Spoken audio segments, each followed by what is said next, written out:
Welcome to Manchitaram news. ముందుగా headlines చూద్దాం. Welcome to top headlines. ఇటీవల ఏపీ ప్రభుత్వం 59 మందికి నామినేటెడ్ పదవులు కేటాయిస్తూ రెండో జాబితా విడుదల చేసిన సంగతి తెలిసిందే.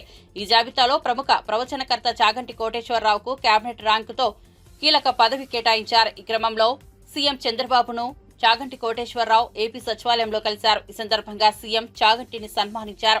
అనంతరం చాగంటితో ముచ్చటించారు. ఈ క్రమంలో చాగంటి మాట్లాడుతూ కుటుంబ వ్యవస్థ గొప్పతనాన్ని నేటి తరం తెలుసుకోవాల్సిన అవసరం ఉందని, విద్యార్థుల్లో నైతిక విలువలు పెంచేందుకు తన వంతుగా కృషి చేస్తానని చెప్పుకొచ్చారు. అలాగే రాష్ట్రంలోని విద్యాశాఖ కార్యక్రమాల గురించి అధికారులను అడిగి వివరాలు తెలుసుకున్నారు.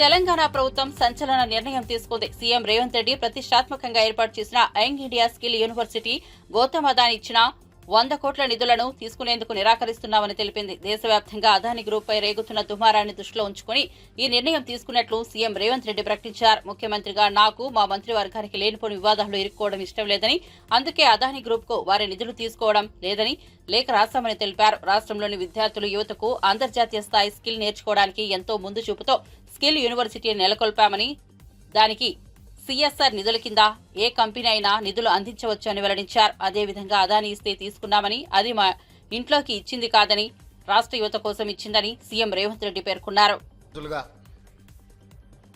దేశవ్యాప్తంగా దుమారం, వివాదం, వాదనలు, ప్రతివాదనలు, ఆరోపణలు, ప్రత్యారోపణలు జరుగుతూ ఉన్నాయి. దానికి Gautam Adani group of companies కేంద్ర బిందువుగా ఈ చర్చలు కొనసాగుతున్నాయి. ఈ చర్చల సందర్భంగా అప్పుడప్పుడు, ముఖ్యంగా మొన్న మహారాష్ట్ర ఎన్నికల సందర్భంగా పాత్రికేయ మిత్రులు శ్రీ రాహుల్ గాంధీ గారి పత్రికా సమావేశంలో అదానీ గారి నుండి తెలంగాణ రాష్ట్ర ప్రభుత్వం, ఆ రాష్ట్ర ముఖ్యమంత్రి రేవంత్ రెడ్డి గారు నిధులను స్వీకరించిండ్రు కదా, కాంగ్రెస్ పార్టీ ఏ విధంగా అదానీ గారి తప్పులను ప్రశ్నిస్తారు అని చెప్పి పాత్రికేయ మిత్రులు ప్రస్తావించడం జరిగింది. పాత్రికేయ మిత్రులకు చాలా సందర్భాలలో నేను వివరణ ఇచ్చిన, రాహుల్ గాంధీ గారు కూడా విస్పష్టంగా ఒక అంశాన్ని ప్రస్తావించారు. చట్టబద్ధంగా, రాజ్యాంగబద్ధంగా రాష్ట్ర ప్రభుత్వాలు కానీ, కేంద్ర ప్రభుత్వాలు కానీ ఏదైనా అంశంలో టెండర్లు పిలిచినా, ఏదైనా అంశంలో పెట్టుబడులు పెట్టడానికి అవకాశాలు కల్పించినా అందరికీ సమానమైన అవకాశాలు, అందరూ పోటీ పడే విధంగా నిబంధనలను తయారు చేసి నిబంధనల మేరకు టెండర్లను నిర్వహించి అందులో ఎవరు ఆ టెండర్లలో రాణిస్తే వాళ్లకు కాంట్రాక్ట్లు ఇవ్వడం కానీ, లేదా ఏదైనా పనులను కేటాయించడం కానీ,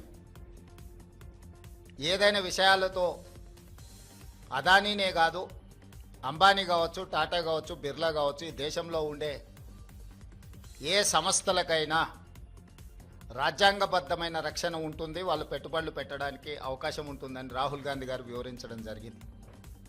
అయినా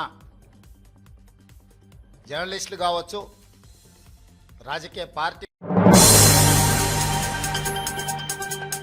పాన్ ఇండియా సినిమాగా రాబోతున్న పుష్ప 2 మూవీ కోసం ప్రేక్షకులు ఈగర్ గా ఎదురుచూస్తున్నారు. ఇప్పటికే వచ్చిన అప్డేట్స్ తో పుష్ప 2 మూవీపై భారీ హైప్ పెరిగింది. అయితే ఏపీలో ఈ సినిమాపై రాజకీయ రంగు పులుముకుంది. గతంలో అల్లు అర్జున్ తన స్నేహితుడైన వైసీపీ ఎమ్మెల్యే అభ్యర్థి కోసం ఎన్నికల్లో ప్రచారం చేశారు.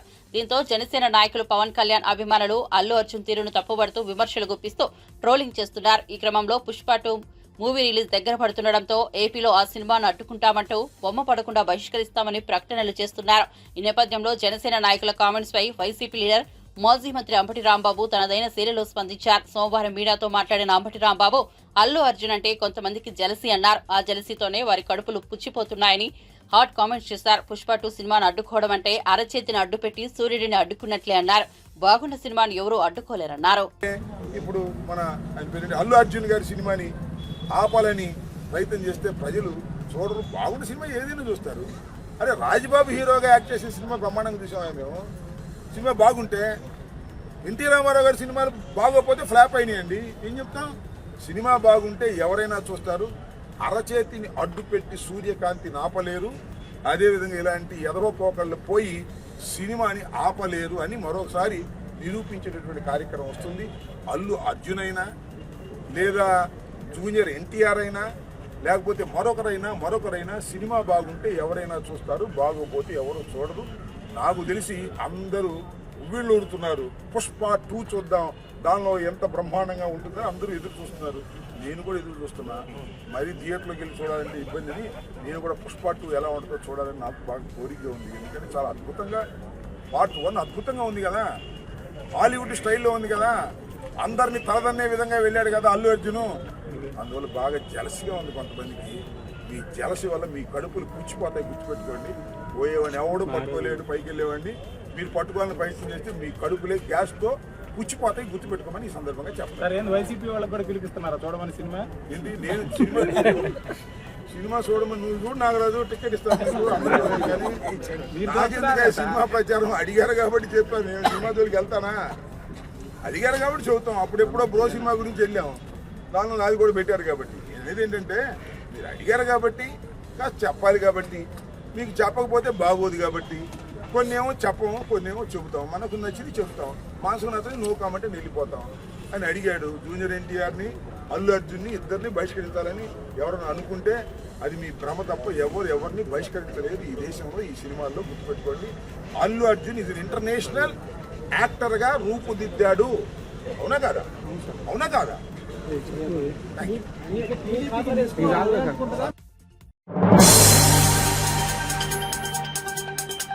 చెక్కుల పంపిణీ విషయంలో కళ్యాణ లక్ష్మి లబ్ధిదారులను ఇబ్బందులకు గురిచేస్తే ఊరుకునేది లేదని కూకట్పల్లి బీఆర్ఎస్ ఎమ్మెల్యే మాధవరం కృష్ణారావు అన్నారు.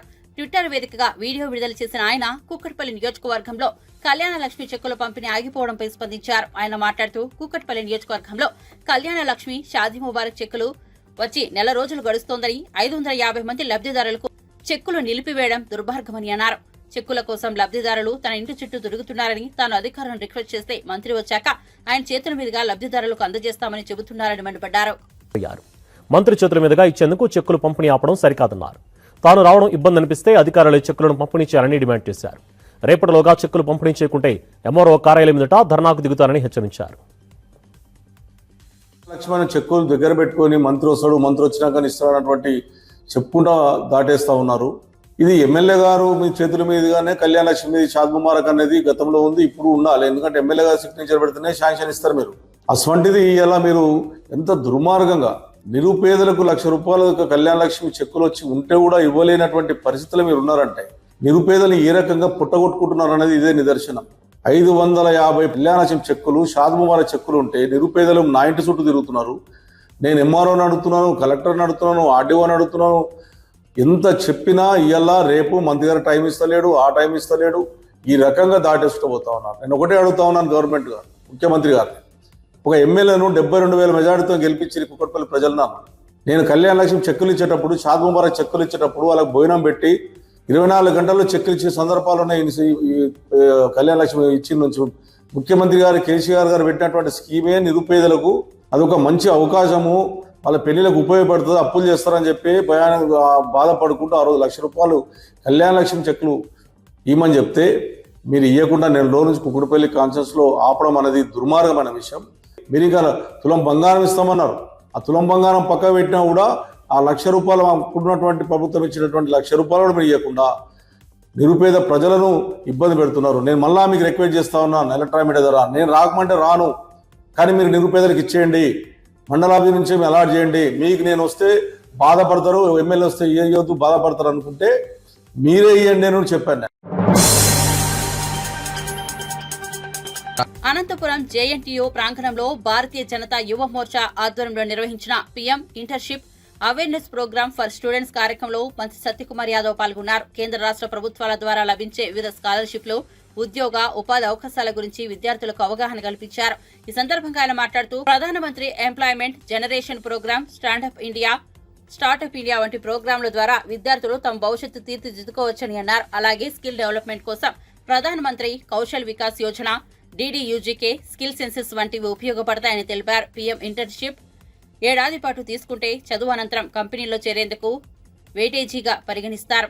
భారతీయ యువత మేధో సంపత్తి, తెలివితేటలు కలిగిన వాళ్లు ఇన్నోవేషన్ వైపు దృష్టి సారించి ప్రభుత్వం అందిస్తున్న ప్రోగ్రామ్స్ ఉపయోగించుకుని తమ భవిష్యత్తును తీర్చిదిద్దుకోవడంతో పాటు రాష్ట్ర దేశ అభివృద్ధిలో భాగస్వాములు కావాలని పిలుపునిచ్చారు. 79 లక్షల మందికి ఉపాధి అవకాశాలు కలిగాయని వైద్యారోగ్య శాఖ మంత్రి సత్యకుమార్ చెప్పారు. అనంతపురంలో పీఎం ఇంటర్న్షిప్ అవగాహన కార్యక్రమంలో ఆయన పాల్గొన్నారు. విద్యార్థులకు కేంద్ర, రాష్ట్ర ప్రభుత్వాలు అందిస్తున్న పథకాలను వివరించారు. విద్యార్థి దశలోనే ప్రభుత్వం చేస్తున్న ఉపాధి అవకాశాలను విద్యార్థులు తెలుసుకోవాలన్నారు. స్కిల్ డెవలప్మెంట్ కోసం ప్రధానమంత్రి కౌశల్ వికాస్ యోజన లేదా డీడీయూజీకేవై లాంటి కార్యక్రమాలు, అదేవిధంగా రాష్ట్రంలో స్కిల్ సెన్సెస్ కార్యక్రమం ఉన్నప్పటికీ ప్రధానమంత్రి ఎంప్లాయ్మెంట్ జనరేషన్ అనే ప్రోగ్రామ్ అనేది ఒక గేమ్ చేంజర్ గా ఉంటుంది. విద్యార్థులు తమ చదివిన తర్వాత వాళ్ళ కాళ్ళ మీద, వాళ్ళకు ఉద్యోగాల కోసమే చూసుకోకుండా వాళ్ళ కాళ్ళ మీద వాళ్ళు నిలబడి మరో కొంతమందికి దారి చూపించే అవకాశం ఉంది. దీంట్లో భాగంగా 25 లక్షల నుంచి 50 లక్షల దాకా లోన్ తీసుకునే అవకాశం ఉంది. 25% నుంచి 35%, అంటే మహిళలకి, ఎస్సీ, ఎస్టీ, బీసీలకి 35% సబ్సిడీ ఉంటుంది. కాబట్టి 50 లక్షల లోన్ తీసుకుంటే 35% సబ్సిడీ అందుతుంది. భారతదేశం ఒక స్టార్టప్ ఇండియాగా మారింది. ప్రభుత్వం అందిస్తున్న ప్రోత్సాహకాల కారణంగా ఇవాళ అనేక స్టార్టప్లు వస్తున్నాయి. దేశంలో 140,000 స్టార్టప్లు ఉంటే వాటిలో 25 స్టార్టప్లు యూనికార్న్ స్టార్టప్. ఒక్కొక్క యూనికార్న్ స్టార్టప్ యూనికార్న్ స్టేటస్ రావాలంటే $1 బిలియన్ వాల్యుయేషన్ ఆ కంపెనీకి ఉండాలి. ఒక పీఎంఈజీపీ ప్రోగ్రామ్ కిందనే ఇవాళ 79 లక్షల మందికి ఉపాధి అవకాశాలు కలిగాయి ప్రధానమంత్రి ఎంప్లాయ్మెంట్ జనరేషన్ ప్రోగ్రాం కారణంగా. అదేవిధంగా స్టార్టప్ల కారణంగా 15,90,000 డైరెక్ట్ ఎంప్లాయ్మెంట్ వచ్చింది. అంటే ఇటువంటి ఈ గేమ్ చేంజర్స్, ఇవన్నీ ఒక రెవల్యూషనరీ స్కీమ్స్ అనమాట. వీటిని ఉపయోగించుకోవాలా, వాళ్ళ భవిష్యత్తు నిర్మాణం చేసుకోవాలా, దేశ అభివృద్ధిలో, రాష్ట్ర అభివృద్ధిలో వాళ్ళ భాగస్వాములు కావాల్సిందిగా ఈ అవగాహన కార్యక్రమంలో విద్యార్థులను కోరడం జరిగింది.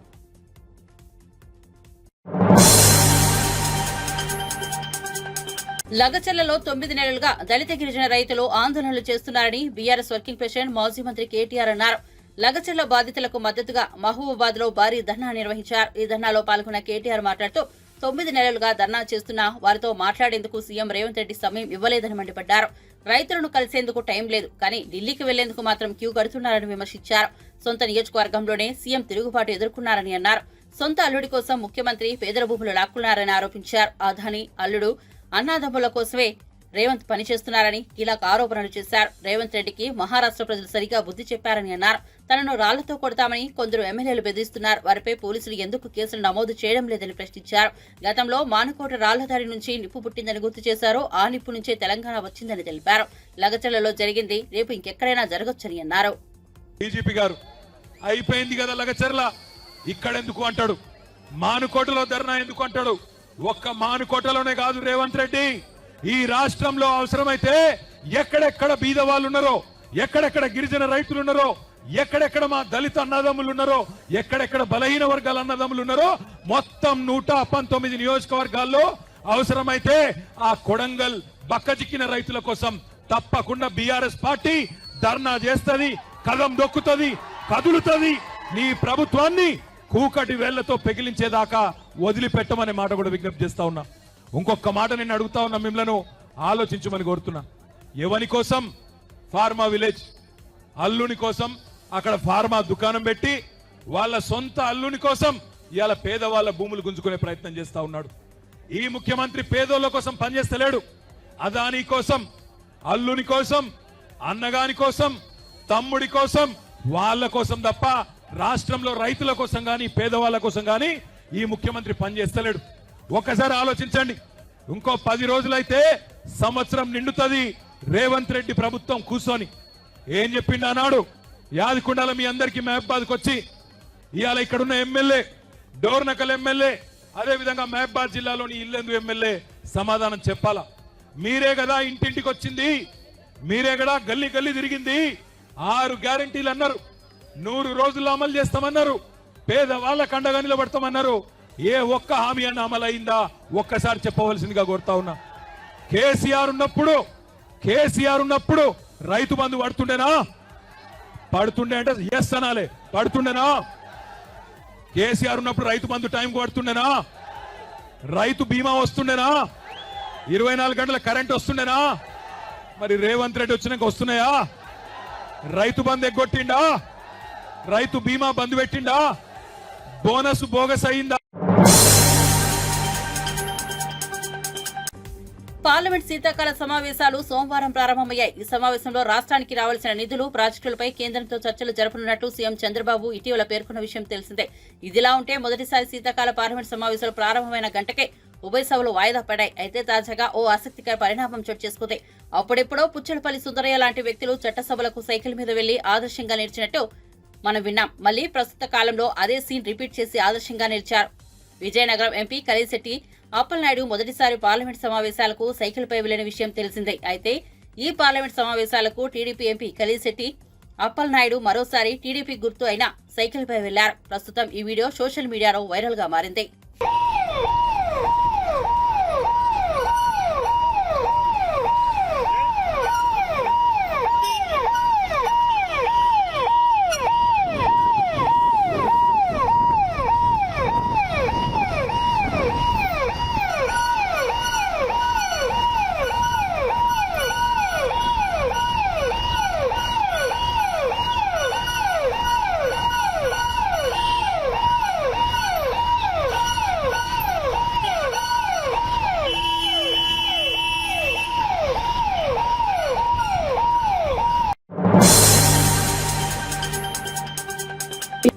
బీసీ వర్గాలకు జరగాల్సిన న్యాయం జరగలేదని డెడికేటెడ్ కమిషన్ కు నివేదిక ఇచ్చామని బీఆర్ఎస్ ఎమ్మెల్సీ కవిత వ్యాఖ్యానించారు. సోమవారం బీసీ సంఘాలు, యునైటెడ్ ఫులే ఫ్రంట్, తెలంగాణ జాగృతి నాయకులతో కలిసి జాగృతి అధ్యక్షులు ఎమ్మెల్సీ కవిత డెడికేటెడ్ కమిషన్ బుసాని వెంకటేశ్వరరావుకు 35 పేజీల బీసీల సమగ్ర అధ్యయన నివేదిక అందజేశారు.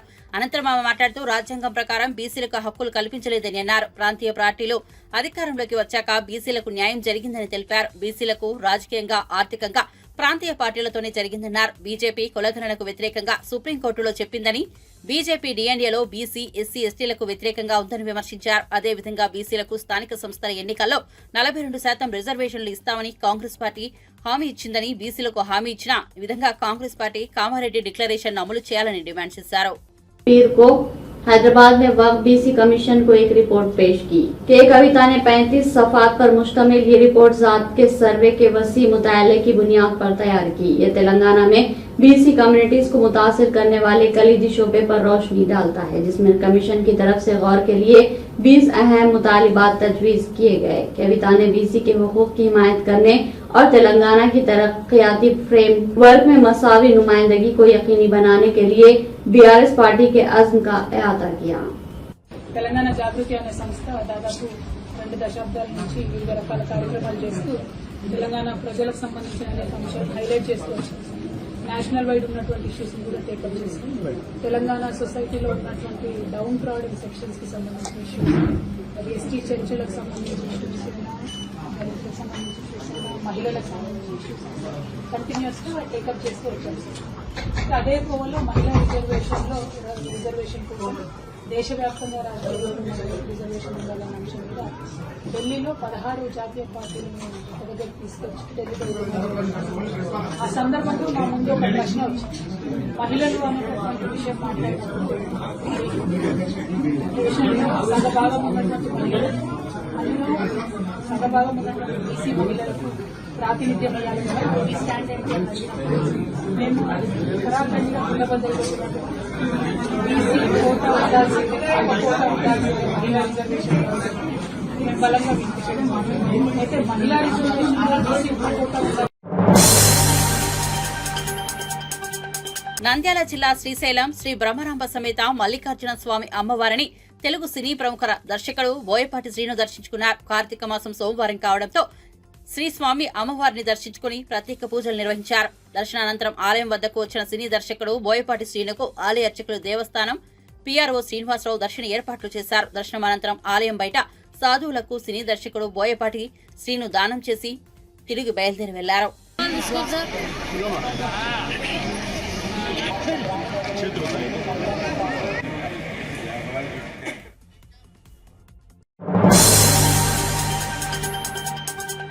భరోసాపై మంత్రి పొన్నం ప్రభాకర్ కీలక వ్యాఖ్యలు చేశారు. సోమవారం ఆయన మీడియాతో మాట్లాడారు. అతి త్వరలో రైతు భరోసా డబ్బులు రైతుల ఖాతాల్లో జమ చేస్తామని హామీ ఇచ్చారు. బీఆర్ఎస్, బీజేపీ నేతలు కావాలనే రైతులను రెచ్చగొడుతున్నారని మండిపడ్డారు. ఢిల్లీలో దోస్తీ చేస్తూ గల్లీలో కుస్తీలా ఆ రెండు పార్టీల నేతలు వ్యవహరిస్తున్నారని అన్నారు. రాష్ట్రంలో కులగణన ప్రక్రియ పారదర్శకంగా జరుగుతోందని చెప్పారు.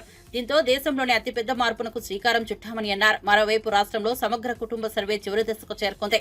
పూర్తి చేసిన ఫారాల డేటా ఎంట్రీ చురుగ్గా సాగుతోంది. సర్వే చివరి దశకు చేరిన తరుణంలో వాటిని వెంటనే డేటా ఎంట్రీ చేయడం ద్వారా ప్రభుత్వం అనుకున్న సమయంలో లెక్కలు వివరాలు తెలుసుకోవడానికి అనుగుణంగా పనులు స్పీడప్ చేసింది. సర్వే ఒక ఎత్తు అయితే కంప్యూటరీకరణ చేయించడం మరో ఎత్తు.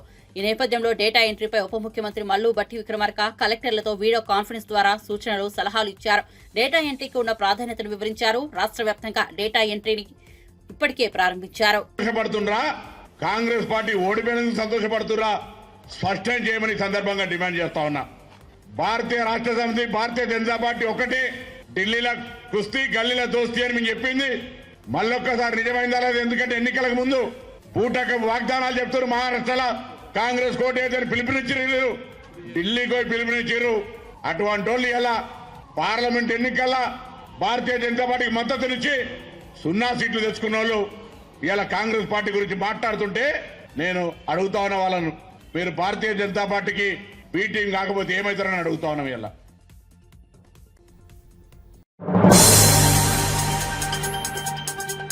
కాంగ్రెస్ బీఆర్ఎస్ రెండు ఒకే తాను ముక్కలోని ఎంపీ రఘునందన్ రావు విమర్శించారు. లగచర్ల మల్లన్న సాగర్లలో భూసేకరణ, దళితులు, గిరిజనుల పట్ల ఈ రెండు పార్టీల విధానం ఒకే రకమన్నారు. ఒకరు అధికారంలో ఉంటే మరొకరు ప్రతిపక్షంలో ఉంటూ ఒకే రకమైన వైఖరితో నాటకాలు చేస్తున్నారని దుయ్యబట్టారు. సోమవారం ఢిల్లీలో మీడియాతో మాట్లాడిన ఆయన కేసీఆర్ కు రేవంత్ రెడ్డికి తేడా లేదన్నారు. లగచర్ల బాధితులకు న్యాయపరంగా సహకారం అందించడంతో పాటు 2013 భూసేకరణ చట్టం ప్రకారం వారికి పరిహారం అందే విధంగా బీజేపీ కృషి చేస్తోందని చెప్పారు. నిరాహార దీక్ష చేసినని ప్రకటించినాడు. ఇలా నేను సూటిగా ఈ రాష్ట్ర ముఖ్యమంత్రిని అడుగుతా ఉన్నా, కాంగ్రెస్ బీఆర్ఎస్ నాయకుల యొక్క ప్రవర్తన లోపల ఏమన్నా మార్పు ఉందా అనేది ఒకసారి చెప్పాలి. టీఆర్ఎస్ అధికారంలో ఉంటే 2013 భూసేకరణ చట్టం పనికిరాదని గొడవ చేసి అడ్డగోలుగా అర్ధరాత్రులు రైతుల్ని బాధి ఇంటర్నెట్లు బంద్ చేసి గ్రామాలలో ఉన్నటువంటి రైతుల్ని ఖాళీ చేయించడానికి పోలీసులను పెట్టి బాధి ఆ రోజు ఖాళీ చేయించినారు.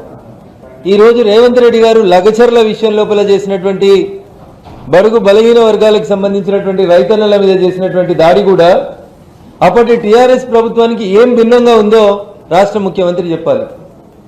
మల్లన్న సాగర్ కోసం టీఆర్ఎస్ గొడవ చేసినప్పుడు 2013 భూసేకరణ చట్టం అమలు చేయాలని అడిగిన రేవంత్ రెడ్డి గారు ఇప్పుడు మళ్లీ లగచర్లలో భూమి తీసుకుంటున్నప్పుడు ఎందుకు ఆ చట్టాన్ని అమలు చేయలేకపోతా ఉన్నారని చెప్పాలి.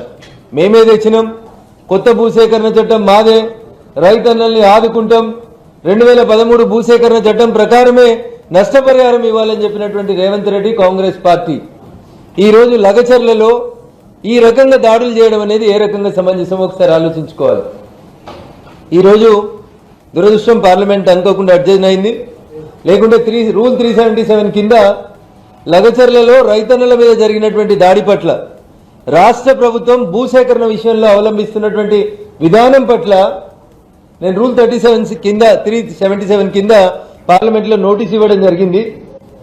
పార్లమెంట్ అడ్జైన్ అయింది కాబట్టి లగచర్లలో జరిగినటువంటి సంఘటన విషయంలో రాష్ట్ర ప్రభుత్వ వైఖరిని ఎండగట్టేందుకు అవకాశం దొరకలేదు కాబట్టి మీడియా మిత్రుల ద్వారా కనీసం లగచర్ల ఇన్సిడెంట్ ని ఢిల్లీ ప్లాట్ఫామ్ గా ముఖ్యమంత్రి ఢిల్లీకి వస్తుంది కాబట్టి ఎట్లాగూ రాహుల్ గాంధీని కలుస్తాడు కాబట్టి దీని మీద ఒక కరెక్ట్ వివరణ ఇస్తే బాగుంటుందని చెప్పి నేను మీ ద్వారా రేవంత్ రెడ్డి గారిని ఈ సందర్భంగా డిమాండ్ చేస్తా ఉన్నా.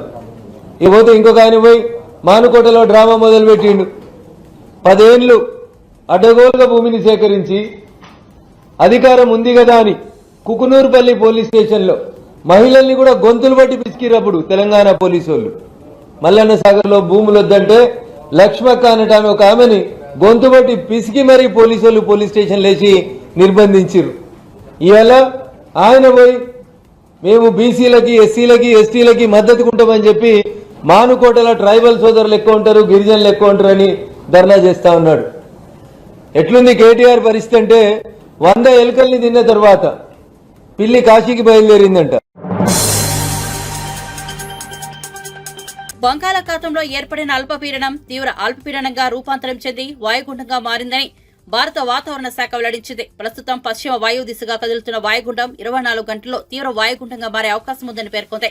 ఈ వాయుగుండం ప్రభావంపై ఏపీపై తీవ్రంగా ఉంటుందని, ముఖ్యంగా కోస్తా జిల్లాలో భారీ వర్షాలు కురుస్తాయని తెలిపింది. మరో 3 రోజుల పాటు ఏపీలో మోస్తారు నుంచి భారీ వర్షాలు కురుస్తాయని హెచ్చరించింది.